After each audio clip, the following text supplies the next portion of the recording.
নমস্কার, education with সুদেশনার আরেকটি নতুন ভিডিওতে আমার সমস্ত ছাত্রছাত্রীকে স্বাগত জানাই। আজকে আমরা ক্লাস 8-এর আদাব সমরেশ বসুর লেখা এই ছোট গল্পটির লেখক পরিচিতি, উৎস, বিষয়বস্তু, পাঠ প্রসঙ্গ এবং নামকরণের সার্থকতা বিচার করব। তাই তোমরা যারা এই মুহূর্তে ভিডিওটি দেখছো তোমাদেরকে বলবো তোমরা স্কিপ না করে প্রথম থেকে ভিডিওটি দেখতে থাকো এবং এখনো পর্যন্ত যারা চ্যানেলটিকে সাবস্ক্রাইব করোনি তারা প্লিজ চ্যানেলটিকে সাবস্ক্রাইব করে দিও আরো নতুন নতুন ভিডিও পেতে। সমরেশ বসু হলেন আধুনিক বাংলা সাহিত্যের আধুনিকতম কথা সাহিত্যিক এবং ছোট গল্পকার। তার জন্ম 1924 খ্রিস্টাব্দের ডিসেম্বর মাসে ঢাকা জেলার রাজনগর গ্রামে। তার প্রকৃত নাম সুরত বসু, পিতা মোহিনী মোহন এবং মা শৈবলিনী দেবী। সমরেশ বসুর সাহিত্যিক ছদ্মনাম কালকুট। এই ছদ্মনামে তিনি অজস্র যুগান্ত সৃষ্টিকারী উপন্যাস রচনা করেছেন। ছদ্মনামে লেখা শাম্ব উপন্যাসের জন্য তিনি সাহিত্য একাডেমি পুরস্কার লাভ করেছিলেন। তার উল্লেখযোগ্য কয়েকটি উপন্যাস হল যুগ যুগ জিয়ে, ছিন্ন বাধা, গঙ্গা, বিটি রোডের ধারে, মহাকালের রথের ঘোড়া, জগদ্দল প্রভৃতি। কালকুট ছদ্মনামে তার কয়েকটি বিখ্যাত উপন্যাস হল অমৃতকুম্ভের সন্ধানে, কোথায় পাবো তারে, আরব সাগরের জল নোনা, তুষার সিংহের পদতলে ইত্যাদি। ছোট গল্পেও লেখকের দক্ষতা ছিল অপরিসীম। শিল্পী রামকিঙ্কর বেইজের জীবন অবলম্বনে লেখা উপন্যাস দেখি নাই ফিরে অসমাপ্ত রেখেই 1988 খ্রিস্টাব্দে তিনি মারা যান। আদাব তার বিখ্যাত এবং প্রথম ছোট গল্প। তার আর কয়েকটি ছোট গল্প হলো গন্তব্য, জলসা, প্রতিরোধ। এবার আমরা তোমাদের এই পাঠ্য আদাব এর উৎস সম্বন্ধে জানব। সমরেশ বসু রচিত আদাব গল্পটি সমরেশ বসু গল্প সমগ্র গ্রন্থ থেকে নেওয়া হয়েছে। গল্পটি 1946-এ পরিচয় পত্রিকায় শারদীয়া সংখ্যায় প্রথম প্রকাশিত হয়। এবার আমরা গল্পের বিষয়বস্তু জানার আগে গল্পের পাঠ প্রসঙ্গ একটু জেনে নিই। প্রায় 250 বছর ব্রিটিশ বাহিনী ভারত শাসন করেছিল, আর তার বহু যুগ আগে থেকেই এদেশে মুসলমান শাসনতন্ত্রের ফলে দীর্ঘদিন ধরে তৈরি হয়েছিল হিন্দু মুসলমান সম্মিলিত জীবনযাপন প্রণালী। ভারতের স্বাধীনতার রোধ জাগ্রত হলে এবং ক্রমে ক্রমে তা পুষ্ট হলে সুচতুর ইংরেজ লক্ষ্য করল এই হিন্দু মুসলমান সম্মেলনকে দুর্বল না করতে পারলে ভারতে ইংরেজ উপনিবেশ টলমল করবে। জন্ম নিল দ্বিজাতি তত্ত্ব। লর্ড কার্জনের আমলে বঙ্গভঙ্গের প্রস্তাবের মাধ্যমে এই দ্বিজাতি তত্ত্বের উস্কানিমূলক ভেদনীতি প্রবল ছিল, কিন্তু এই সাম্প্রদায়িক ভেদাভেদ আত্মপ্রকাশ করে তখনকার মতো আবার চাপা পড়ে যায়। এরপর রাজনীতির সমুদ্রে অনেক উথাল পাথাল ঘটে যায় এবং ক্রমে ইংরেজদের দ্বারা প্ররোচিত হয়ে এই দ্বিজাতি তত্ত্ব ভারতের রাজনীতিতে তোলপাড় করে তোলে। প্রাক স্বাধীনতা পর্বে সমগ্র ভারতে হিন্দু মুসলমান সাম্প্রদায়িকতা এত প্রবল হয়ে ওঠে যে ভারতের সাম্প্রদায়িক দাঙ্গা এবং পরে দেশভাগের দুঃসহ বেদনা বহন করতে হয় সমগ্র ভারতবাসীকে। প্রখ্যাত কথা সাহিত্যিক সমরেশ বসুর সাহিত্যে এই সাম্প্রদায়িক দাঙ্গা বারবার জোরালো ছাপ ফেলেছিল। আদাব গল্পে তিনি যেন প্রত্যক্ষ দাঙ্গা বিরোধিতার কথাই বলেছেন। দুই অতি সাধারণ মানুষের আলাপনে দাঙ্গার মতো সাধারণ মেহনতি মানুষের বিরূপ মনোভাবের কথা যেন এই গল্পে এক দাঙ্গা বিরোধী মনোভাবের প্রকাশ ঘটিয়েছে। গল্পটি চরম মানবিক, কারণ যারা দাঙ্গা বাঁধায় এই গল্পে পরোক্ষে যেন লেখক তাদের প্রতি ঘৃণাই জানিয়েছেন। এবার আমরা গল্পের বিষয়বস্তু সম্বন্ধে একটু জানি। রাত্রির নিস্তব্ধতা কেঁদে উঠছে টহলদারি মিলিটারি গাড়ির গর্জনে। হিন্দু মুসলমানের মধ্যে দাঙ্গা বাঁধার কারণে শহরে 144 ধারা জারি হয়েছে। মতলববাজরা মানুষের হাতে নানা অস্ত্র এবং গুপ্তঘাতী তাদের উদ্দেশ্য। বস্তিতে আগুন, ক্ষণে ক্ষণে মৃত্যুমুখের মানুষের চিৎকার, তার মধ্যে সৈন্যবাহিনীর অতর্কিত হামলা। দুটো গলি যেখানে এসে এক হয়ে গেছে তার এক পাশে ডাস্টবিন, সেখানে হঠাৎ একটা লোক যেন প্রায় হামাগুড়ি দিয়ে বেরিয়ে এলো। প্রায় নির্জীবের মতো পড়ে থেকে চাপা ধ্বনিতে শুনতে থাকলো আল্লাহু আকবর ও বন্দে মাতরম।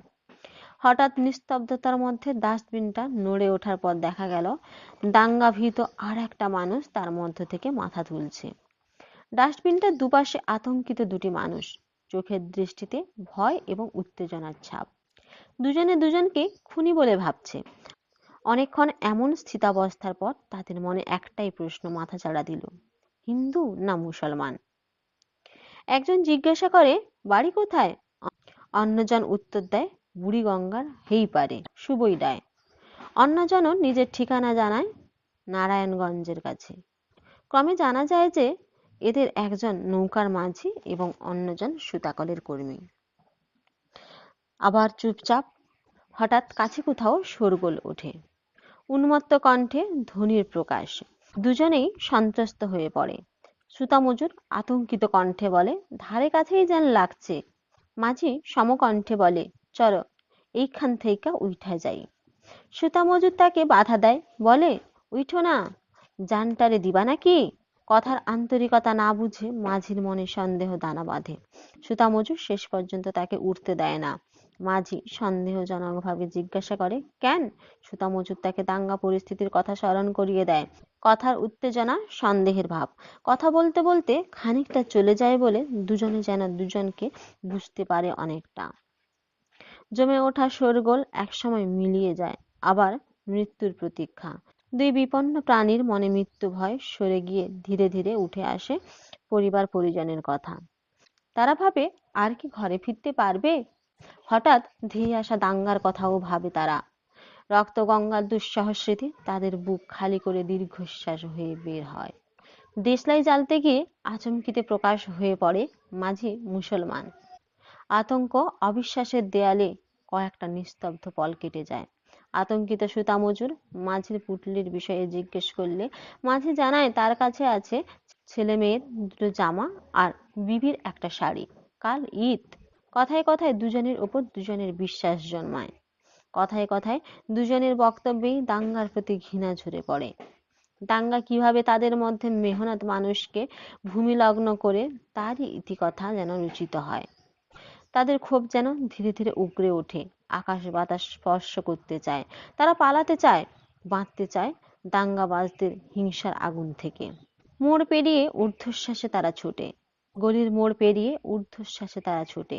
দৃষ্টি তাদের ঘুরছে। কেউ কোথাও আততায়ীর মতো আত্মগোপন করে নেই তো? হঠাৎ অশ্বক্ষুর ধ্বনি ধেয়ে এলো। রিভলভার হাতে এক অশ্বারোহী দূরে মিলিয়ে গেল। আতঙ্কিত সুতা মজুর হাত ধরে মাঝিকে নিয়ে গেল একটা পানবিড়ির দোকানের আড়ালে। দেখলো সামান্য দূরে একটা ঘরে সেনাদের উত্তেজিত জটলা। মাঝি সুতা মজুরকে সেখানে দাঁড় করিয়ে রেখে অনতি দূরের বাদামতলির ঘাটে চলে যেতে লাগলো। মুহূর্তে হিন্দু মুসলমান এলাকা ভাগ করে মাঝি জানালো, সেটা হিন্দু এলাকা, সে থাকুক, তাকে যেতেই হবে। কারণ 8 দিন ঘর ছাড়া সে আর বাড়ি না ফিরে থাকতে পারছে না। নৌকো না পেলে সে সাঁতরেই নদী পার হবে। সুতা মজুর তাকে যেতে দিতে চায় না। আন্তরিকতায় তার গলা করুণ এবং উত্তেজনায় কম্পমান হয়ে ওঠে। মাঝি আদাব জানিয়ে চলে যায়। সুতা মজুর প্রত্যুত্তরে বলে, আদাব। হঠাৎ আওয়াজ ওঠে, হল্ট! সুতা মজুর চমকে ওঠে। সে লক্ষ্য করে মাঝিকে দেখে ডাকু ভাগতা হয় বলে পুলিশ অফিসার রাস্তায় ঝাঁপিয়ে পড়ল। গুরুর গুরুর আওয়াজ শোনা যায়, মরম আর্তনাদ। সুতা মজুর দেখলো পুলিশের গুলিতে মাঝির পুটলির জামা কাপড় রক্তে ভেসে যাচ্ছে। মাঝির এই করুণ পরিণতিতেই গল্পের সমাপ্তি। এবার আমরা এর নামকরণ সম্বন্ধে একটু জানব। যে কোনো রচনার ক্ষেত্রে নামকরণ একটি গুরুত্বপূর্ণ বিষয়। সাধারণভাবে গল্প, উপন্যাস এবং নাটকের মূল ভাবনার আভাস পাওয়া যায় নামকরণের মধ্য দিয়ে। সময়টা ছিল 1946। কুখ্যাত হিন্দু মুসলমান সাম্প্রদায়িক দাঙ্গার ঘটনা নিয়ে লেখা আদাব গল্পে শুভবোধ হারিয়ে ফেলা আদর্শহীন সমাজের ছবি ফুটে উঠেছিল এই গল্পের মধ্য দিয়ে। আদাব কথাটির অর্থ হলো মুসলমান সম্প্রদায়ের অভিবাদন প্রকাশ রীতি বা সালাম। পাক স্বাধীনতার লগ্নে দ্বিজাতি তত্ত্বের ভিত্তিতে সমগ্র ভারতে যে রক্তক্ষয়ী দাঙ্গা শুরু হয়েছিল, শহর কলকাতা তা থেকে বাদ যায়নি। হিন্দু মুসলিম দাঙ্গার প্রেক্ষাপটে রচিত গল্পটি মানবিক আবেদনের চিরভাষ্য। হিন্দু মুসলমান দাঙ্গার প্রেক্ষাপটে রচিত গল্পটি মানবিক আবেদনের চিরভাস্বর। গল্পটির সূচনাতেই গল্পকার উল্লেখ করেছেন দাঙ্গা বেঁধেছে হিন্দু আর মুসলমানে। সেই কারণেই দাঙ্গার মর্মান্তিক ছবি ফুটে উঠেছে গল্পটিতে। মৃত্যু মিছিলের সঙ্গে এবং সমাজের অরাজকতার ভয়াবহ ছবিও প্রকাশিত হয়েছে এই গল্পটিতে। লুট, হত্যা, আগুন, অসহায় শিশুর ক্রন্দন, লাঞ্ছিত নারীর আর্তনাদ এসবের মধ্য দিয়েই সেই সময়ের অস্থিরতার কথা লেখক প্রকাশ করেছেন। মানুষে মানুষে অবিশ্বাসের এই বাতাবরণের মধ্যেই অন্ধকার গলির এই ডাস্টবিনে অবলম্বন করে অসহায় দুটি মানুষের আত্মগোপনের প্রয়াস গল্পটির মধ্যে উত্তেজনা সঞ্চার করে। সন্দেহ আর ভয়ে চারটি চৌকি যেন বিস্ফারিত হয়ে ওঠে। কেউই নিজের পরিচয় আগে প্রকাশ করতে নারাজ। এমন অবস্থার মধ্যেই দুটি মানুষ পরস্পরকে অবলম্বন করে আসন্ন বিপদ থেকে উদ্ধারের চেষ্টা করে এবং পরস্পরের কাছাকাছি আসে। কিন্তু ভিজে যাওয়া দেশলাই কাঠি জ্বালানোর প্রসঙ্গে উন্মোচিত হয় মুসলিম ব্যক্তির পরিচয়। আসন্ন মৃত্যু ভয় অজানা মানুষ দুটিকে এক করেছিল। এখন পরিচয় প্রকাশের পরেও তাদের একতা ভাঙে না। তারা তখন জাতি ধর্মের অনেক উপরে মানবতার ধর্মে দীক্ষিত হয়েছে। তাই ঈদের আগে মুসলমান মাঝির বাড়ি পৌঁছানোর আপ্রাণ চেষ্টায় মন ছুঁয়ে যায় হিন্দু সুতা মজুরির। তারা সাধারণ মানুষ, তাদের সাধারণ মন যে প্রশ্নের উত্তর খুঁজে পায় না তা হলো এই রায়টি দেশের কি উপকারটা হইব। রাজনৈতিক ক্ষমতার সমীকরণ এই মানুষগুলির কাছে অচেনা। প্রকৃত দেশবাসী যারা ক্ষমতার হস্তান্তর কিংবা ভাগবাঁটোয়ারায় তাদের সত্যি কতটুকুই বা লাভ হয়, যে অপূরণীয় ক্ষতি হয় তার ক্ষতিপূরণ দেয় কোন সরকার। গল্পটি শেষ হয়েছে বিয়োগান্তক পরিণতির মধ্য দিয়ে। আদাব জানিয়ে মুসলিম মাঝি বাড়ির পথে পা বাড়াতে তার নিরাপদে পৌঁছবার প্রার্থনা জানানোর মাঝেই হিন্দু সুতা মজুরের কানে আসে গুলির শব্দ, মরণ আর্তনাদ। ধর্মীয় পরিচয়ের ঊর্ধ্বে মানবতার অবস্থান নির্দেশ করাই আদাব গল্পের মূল উদ্দেশ্য। তাই গল্পের নামকরণে সুতাকলের মজুরকে বিদায় সম্ভাষণে মাঝির উচ্চারিত শেষ আদাব গল্পটি ব্যবহৃত হয়েছে। মাঝির মৃত্যুর প্রসঙ্গটি আদাব নামকরণে অনুরূপভাবে ব্যঞ্জনাধর্মী হয়েছে। তাই ব্যঞ্জনাধর্মী নামকরণ হিসেবে গল্পের নামকরণ সার্থক বলা যেতে পারে। আজকে এই পর্যন্ত। যদি তোমাদের ভালো লাগে তাহলে প্লিজ চ্যানেলটিকে শেয়ার এবং সাবস্ক্রাইব করে দিও।